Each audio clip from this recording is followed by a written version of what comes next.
bien vérifier si on n'a pas besoin d'un ajout complémentaire de sirop. Deuxième chose, forcément on va contrôler le sanitaire avant l'hivernage, ça c'est hyper important.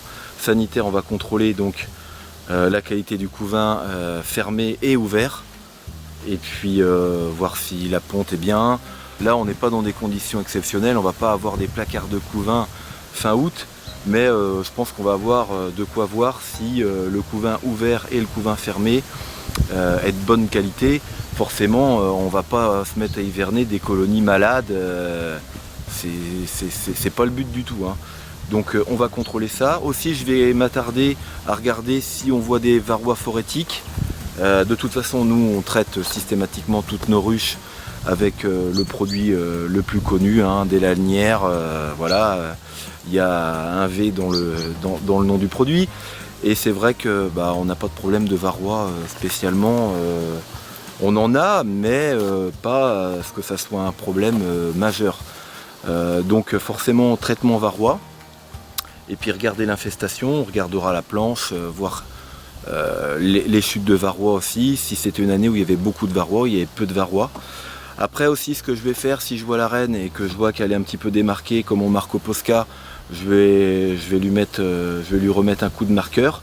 S'il y a des cadres qui servent vraiment à rien, on les enlève, parce que ça sert à rien de laisser une colonie sur 10, 11, nous on est sur 12 cadres, mais vraiment, on a des ruches 12 cadres, mais vraiment elles sont sur 12 cadres que très peu de temps dans l'année. C'est-à-dire à la fin du développement du printemps, dès qu'on a fait nos essaims, elles montent sur 12 cadres et après on les laisse sur 10, 11, 9, ça dépend de la saison. Mais on n'hiverne pas des colonies sur 12 cadres. C'est pour ça que dans toutes nos colonies, on a des partitions. Vous avez des vieux cadres à l'heure actuelle, il faut les déplacer vers l'extérieur de votre ruche, donc près de la partition, près de la paroi, ou près des deux parois si vous avez une ruche 10 cadres et puis qu'elles sont en plein dedans. Comme ça, aux premières visites au printemps, ce vieux cadre qui sera à l'extérieur, qui était un cadre de réserve, sera probablement vide, vous aurez toute la facilité de l'enlever. S'il est en plein milieu du couvain et qu'il y a du couvain à l'intérieur au démarrage de ponte, ça va être un petit peu embêtant. Là, de mémoire, sur cette colonie-là, je ne dois pas avoir beaucoup de vieux cadres. Des cadres récents, pas trop vieux, c'est hyper important au niveau sanitaire. Si vous avez vraiment des vieux cadres pourris, je vous conseille vraiment de les virer. Tous les produits phyto ont tendance à se fixer dans les cires, donc c'est quand même très important. Allez hop, on va regarder celui-là. Voilà, là on voit du couvain et on voit de la larve. Donc c'est pas mal.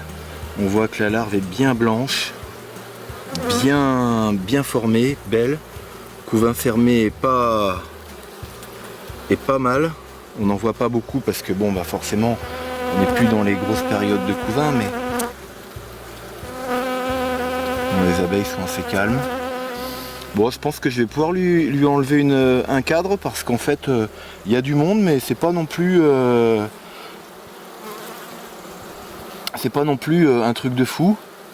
Alors on a un petit peu de couvain chauve là qu'on peut voir à l'intérieur au centre. Donc le couvain chauve c'est lié à la petite fausse teigne. Bon, c'est pas bien méchant, c'est pas très grave. On va regarder ce cadre. Voilà. Ouais, c'est pas mal du tout ça. Un couvain assez compact, hein. C'est nickel même. Alors elle est où la petite reine? On l'a pas vue. Ouais, non, c'est impeccable bien. Il y a peut-être eu quelques traces de mycose vu les. Pour ça qu'il y a des cellules ouvertes, mais enfin bon. Là quand on voit un couvain comme celui-là, il y a quand même peu de trous, peu de mosaïques. On peut dire que la reine est en bonne santé et qu'il n'y a pas de maladie. Alors après, il ne faut pas seulement se concentrer sur le couvain fermé, hein. Tout à l'heure j'ai vu un cadre avec des larves qui étaient nickel, qui étaient blanches et tout ça, mais il n'y a pas que le couvain fermé, hein. Il y a aussi le couvain ouvert. Voilà, c'est impeccable.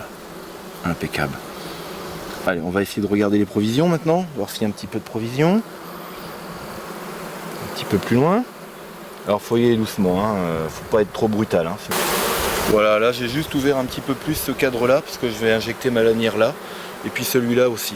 Donc au centre, j'ai vu qu'il y avait du couvain à peu près au centre, et une lanière derrière et une autre devant. Voilà, alors que vous n'avez pas de gants, c'est chiant parce que du coup vous avez du produit sur les mains. Donc après, faut pas oublier de se les laver, hein. Voilà, et puis après tout simplement on va venir mettre la lanière ici. Oh, je me fais pas chier avec les pointes et tout ça moi.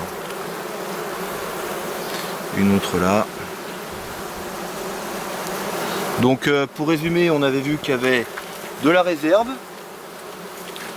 couvain fermé est beau, sur ce qu'on a pu voir il n'y en a pas des caisses non plus, hein. Couvain ouvert, il y en a, c'est nickel. Il y a des réserves, il faudra quand même que je contrôle, il pourrait manquer éventuellement quelques kilos.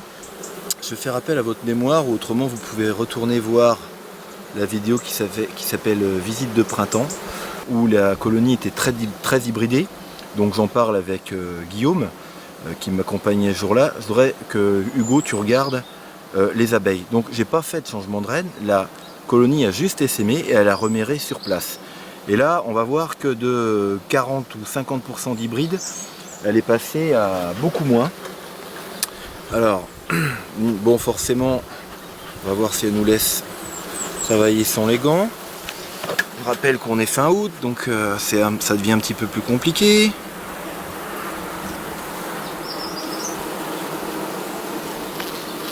Voilà. Donc là, avant, il fallait chercher les noirs. Maintenant, il faut chercher les hybrides, hein. Il n'y a pratiquement plus d'hybrides. C'est incroyable. C'est vraiment... Ouais, c'est vraiment superbe. Donc c'est même pas... c'est vraiment un essaim naturel, hein, qui a été fait féconder ici, qui était très hybridé. Bon, on a eu la chance qu'elles élèvent sur une reine noire, et bah c'est fait féconder que par des faux bourdons noirs, puisque là on a que de la noire. J'essaye de regarder, mais j'arrive pas à avoir d'hybride, hein. Hugo, je sais pas si t'en vois toi, peut-être quelques-unes, mais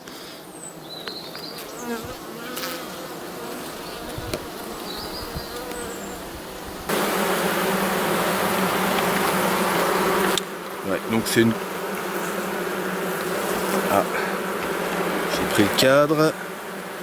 En prenant le cadre, en fait, ben, je me suis appuyé sur une abeille, donc forcément, j'ai pris un dard après cette interlude de piqûre. Donc, ouais, non, on voit quand même que là, la colonie manque de réserve, mais à vrai dire, après tout ce qu'elle a produit comme miel, il n'y a pas de souci, hein. Je vais pouvoir lui mettre 6-7 kg de miel, mais 6-7 kg de sirop. On continue, donc ça c'est une colonie mère. On a fait pas mal de miel. Voilà. On voit que c'est bien en rupture de ponte là. 4 vides total, hein. Bon, je l'ai pesé normalement, j'ai pas besoin de la renourrir, donc peut-être que les 4 de réserve sont beaux, mais des fois un petit peu compliqué avec l'abeille noire, c'est qu'elles font des grosses ruptures de ponte. Allez, propolisé celui-là, allez, viens là. Ah, j'en bouche la ruche. Oh, elle me l'avait bien propolisé, hein. Alors, est-ce qu'on va avoir des larves? Pas spécialement encore. Couvain, ah oui, d'accord, ok. Bon, des larves bien blanches, en cours d'operculation. Donc ça, c'est nickel. Impeccable. Bon, c'est ce que j'avais dit, cette colonie un peu d'hybride. Il s'est barré, le varroa. Bon, enfin bon, donc on en voit, donc de toute façon, il faut traiter, hein. Ça, c'est sûr et certain qu'il faut traiter. Allez, donc là, on va mettre de lanières.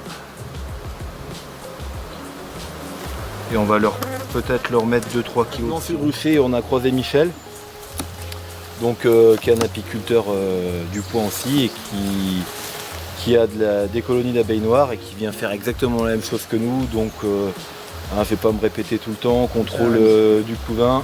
Ah, il a à peine été fini. Ah, la reine est là. On la voit, Michel, je crois que tu vas pouvoir la remarquer, hein, parce qu'on fait comme d'habitude, le Posca blanc, c'est vraiment pas terrible. Moi, je les remarque toutes quand elles sont comme ça, parce que alors l'année prochaine, c'est mort, hein. Et donc voilà, forcément, plus il y a d'apiculteurs qui suivent un petit peu ce qu'on fait, qui font un petit peu comme nous, et bien sûr, plus ça fonctionne. Toi Michel, pourquoi tu mets des gants? Ça sert à quoi? 12 comme c'est là, bon Dieu de 100 000 quand même. Ah là, il y a du couvain. Ça va, c'est correct. On voit, c'est du beau couvain là. Par contre là je pense que c'est une ruche qui est encore sur 12 cadres. À mon avis tu vas pouvoir lui supprimer facile 2 cadres. Hein. Pour l'hivernage, elle s'en sortira que mieux. Hop, on va regarder ça. Oh bah il y a de la belle réserve, dis donc. Il y a de l'abeille. Hein. Ah ouais. Eh ben en fait c'est simple. Alors là on voit vraiment un truc très intéressant. On a un cadre à mâle qui est en plein milieu du couvain. On le voit là. Regarde l'autre côté. C'est vraiment un cadre à mâle. Il est en plein milieu du couvain. Donc celui-là il faut vraiment que je le passe sur le côté ici. Faut pas que je laisse du couvain mâle en plein centre. Faut vraiment que je le remette sur le côté pour qu'au printemps la reine soit pas un petit peu bloquée en ponte avec un couvain mâle. Parce qu'au printemps on va pas se mettre à faire du mal. Écoute Michel, t'es là, est-ce que tu peux me le tenir 2 minutes s'il te plaît? Comme ça je vais pouvoir pousser les autres. Alors, voyons voir ça. On voit la reine. Oui. Parfait. Par contre j'ai pas de couvain là.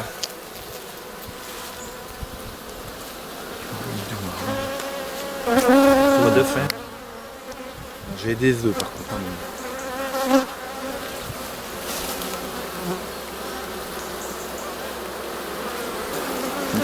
Non, mal. Non, bah non, pas du tout. Là, ici. Ah ouais, un petit bout là. Mais là, non, non. Bon, du coup, c'est bon. Voilà, regarde. Là, tu vois, c'est un cadre qui est à l'extérieur. Un peu, vraiment, c'est léger. Oui, mais il y a un petit peu de mal, mais pas beaucoup là. Donc celui-là, je vais pouvoir le réinjecter vraiment centre. Et là, elles étaient en train de faire un cadre avec de la réserve. Et du coup, ouais, tu vas pouvoir remettre le cadre à mâle de la réserve. Et puis donc celui-là, je vais le réinjecter au centre du couvain. Quoi. Voilà, donc vieux cadre, cadre à mâle, vers les extérieurs. Bon ben voilà, un essaim qui va bien hiverner. Une belle population là.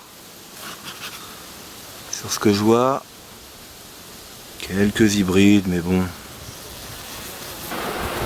Qu'est-ce qu'il raconte? Ouais, il est un petit peu lourd. Non, ça va.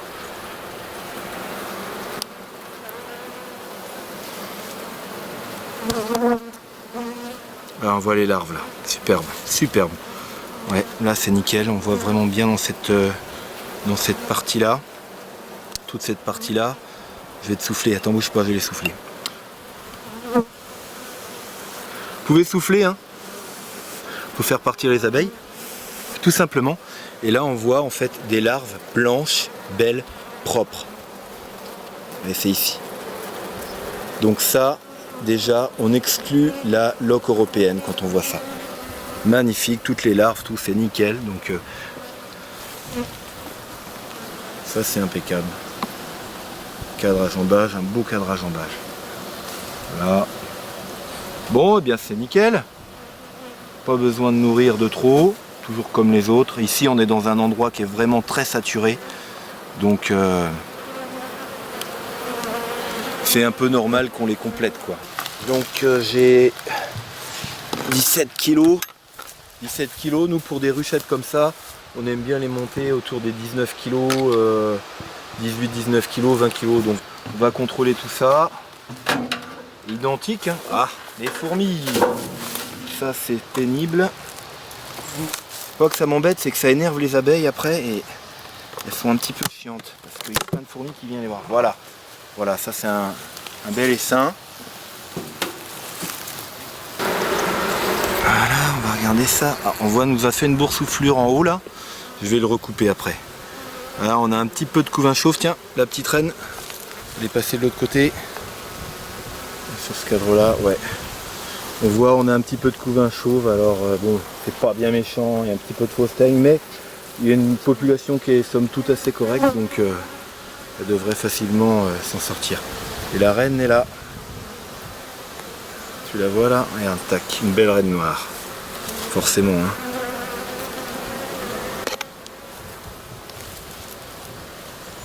Bon, ben pour moi, il n'y a pas de problème. C'est un essaim qui va hiverner nickel. Aujourd'hui, on est passé rendre visite à Thierry, qui est un apiculteur qui est sur notre zone, en fait, une large zone, hein, 3-4 km. Et donc, il avait une colonie qui était hybridée, c'était des hybrides, quoi, qui étaient assez agressives. En plus, elles avaient essaimé. Enfin bon, c'était un peu la cata. Tout naturellement qu'il est venu nous voir, puisqu'il sait très bien que il y a un projet de sauvegarde de l'abeille noire sur le secteur. Et on a remplacé sa reine.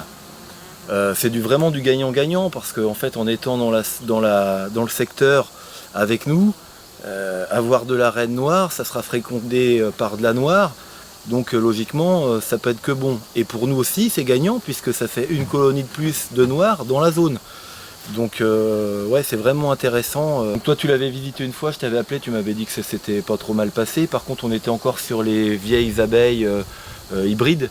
Là donc on va voir comment la colonie se comporte, s'il y a de l'hybridation. C'est important de pouvoir suivre ces colonies là pour voir aussi le résultat, comment qu'elles sont chez d'autres apiculteurs. Voilà, on va vérifier ça et puis en même temps, on va faire un petit contrôle sanitaire, hein, comme je le dis à chaque fois, regarder les réserves et puis voilà quoi. Bon allez, c'est parti.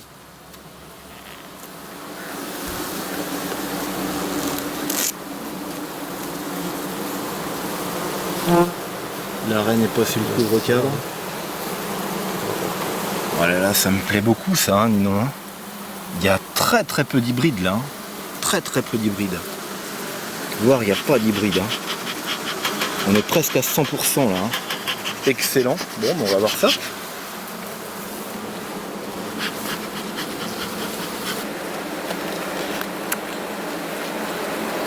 Ah, voilà.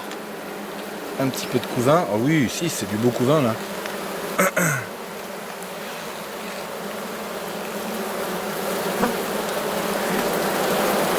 Beau couvain. On voit des petites larves bien blanches ici là.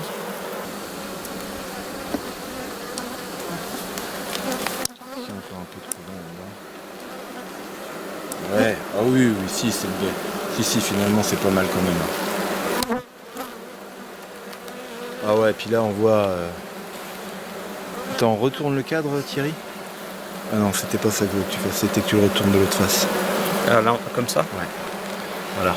Ici on va voir dans cette partie en fait qu'il y a de la belle larve là. On n'a pas vu la reine encore.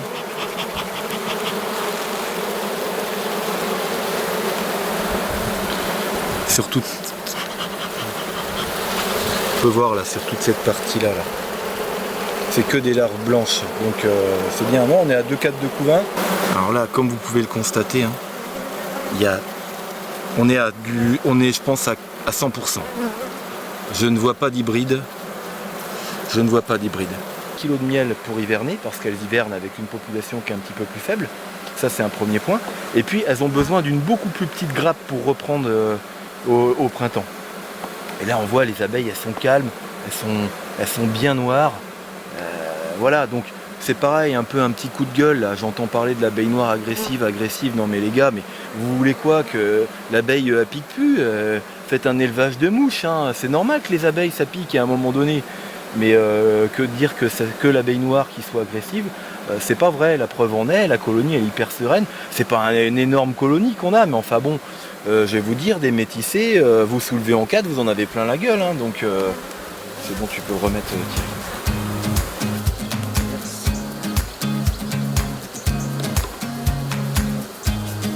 Ah, c'est pas celui qui est le plus facile à prendre, le cap de rive. Et après, faut que tu fasses gaffe aux petits ponts de cire là, sur le bord. Attends, si je peux juste me permettre de...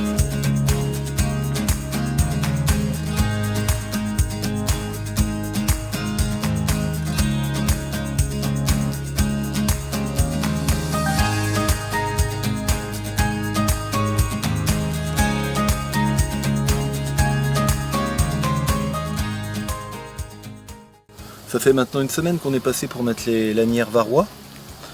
On va contrôler brièvement à la planche. C'est vrai que je fais pas de contrôle vraiment très poussé. Mais bon, on va quand même jeter un œil pour voir les tombées. Alors, là c'est un varrois. Au bout de mon doigt. Il y en a peut-être quelques-uns qui sont tombés aussi. Là, c'en est un. Écoutez, j'en vois, mais c'est pas une infestation qui semble très importante. J'ai des colonies, c'est gris de varrois. C'est 50 varrois qui sont tombés. Là, apparemment, c'est pas le cas. Hein. Il y a même peu de chutes. Une chose est sûre, je vais regarder les planches. Je vais regarder s'il y a un petit peu de varroa ou énormément de varroa, je le note. Ça va me servir dans la sélection. Des colonies qui n'ont pas souvent de varroa, c'est quand même peut-être que, mine de rien, elles arrivent à s'en débarrasser, ou enfin c'est une souche qui est plutôt à sélectionner. Et celles qui sont à blinder de varroa, bah, c'est peut-être pas sélectionné. Et je dirais que aussi c'est pareil, au printemps de l'année prochaine, il faudra suivre ces colonies peut-être un petit peu plus sérieusement, parce que du coup s'il y avait une grosse infestation, donc quand vous retirez la plante, si c'est gris de varroa, comparé à une autre où il y a peu de varroa, comme là c'est le cas, bon voilà. Et je pense pas que ça soit un problème d'efficacité de traitement, mais c'est tout simplement qu'il y a des colonies qui en ont moins. Et alors ce qu'on va faire là, comme on a visité cette ruche là la semaine dernière, on va regarder si le traitement, comment ça peut éventuellement jouer sur leur comportement. Donc on va l'ouvrir, on va regarder 2, 3, 4 de couvain, on va regarder les abeilles, on va regarder si elles sont énervées, on va regarder si elles sont plus piquantes, on va regarder si, je sais pas, ça se trouve ça dégueule dans le nourrisseur, parce qu'en général à l'intérieur, vu que quand même c'est des produits, hein, on va pas se le cacher, il y en a qui font ça en bio. Moi si on me donne la solution, une bonne solution en bio, je la prends. Pour l'instant on a essayé, on a eu des retours moyens. Donc on est repassé sur de la chimie parce que voilà quoi, moi j'ai pas envie de traiter 40 fois mes abeilles et puis pour un résultat qui est moyen ou mauvais quoi. Ça c'est toujours un petit peu pénible avec la bandelette, faut faire attention. Alors, elles ont pas l'air d'être plus énervées que ça. Hein. Donc on l'avait déjà vu ce cadre là. Hein. Peut-être un tout petit peu plus nerveuse, mais on avait déjà vu ce cadre aussi. Donc ça n'a pas l'air de les déranger non plus énormément. Hein. On voit, bon là il y a le produit, ça fait une semaine qu'elles ont le produit, elles n'ont pas l'air d'être plus perturbées que ça quoi. Hein. Bon on va pas traîner, hein. Le but c'était vraiment de venir contrôler le varroa, et puis c'était de regarder si les abeilles étaient par exemple indignes. Ce qui n'est pas le cas du tout de cette colonie. On aurait pu se dire que c'était vraiment stressant pour elles. Là, ça n'a pas l'air d'être le cas. Elles ont l'air quand même d'être assez sereines. Même si, bon, il faut bien le reconnaître, hein, c'est de la chimie, donc ça doit quand même les gratter un minimum. Du coup, j'ai acheté quelque chose de mécanique parce qu'au moins il n'y a pas de pile, ça tombe pas en panne ou ça bug pas, quoi. Donc voilà. Pour un nuque, une ruchette c'est 20 kg. Pour un nuque comme ça, on va dire presque 14 kg, c'est déjà bien quoi. 13, allez, on va dire ça. 14 c'est du plus quoi. Alors là je vois pas trop. Il y a combien là à peu près?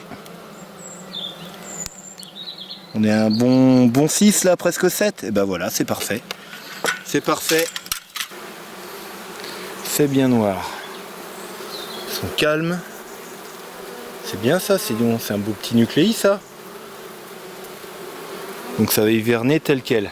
Puis quand je vois le monde qu'il y a dans la ruche, tu peux regarder Hugo à l'intérieur là. Voilà, ça doit être comme ça un nuque. Hein. Chargé. Moi, des plus petits volumes ou moins d'abeilles que ça pour l'hivernage, je trouve que ça fait trop juste. Allez, on va essayer de regarder au moins un cadre supplémentaire. Alors je vais remettre un petit coup de fumée tout simplement parce que à ce niveau-là, je risque d'en écraser en reposant le cadre. On voit, elles sont hyper calmes. Avitées mais pas piquantes, on va dire ça comme ça. Alors, toujours un peu compliqué. Voilà, super gentil.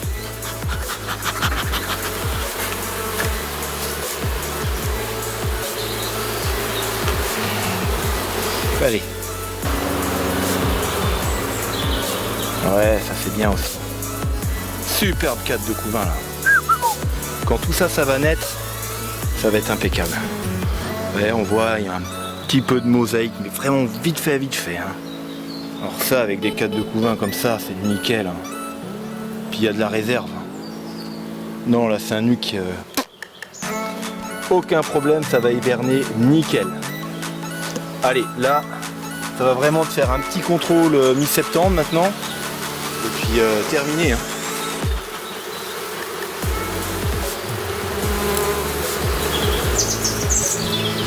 Au revoir les filles, à bientôt. D'ailleurs Hugo, tiens, tu peux me dire quelle date on est? Vas-y, dis-moi Hugo, parce que je veux pas qu'on me prenne pour un fou après. On est le 27. 27 août 27 août, c'est ça? 27 août, j'entends parler des problèmes de frelons asiatiques partout. Est-ce que tu peux me faire cette ruchette là, cette ruchette là, cette ruchette là, cette ruchette là, et filmer les entrées, comme ça moi je vais pouvoir donner un coup d'œil à celle-ci. Filmer les entrées, on n'a pas de frelons asiatiques, il n'y a pas un seul frelon asiatique.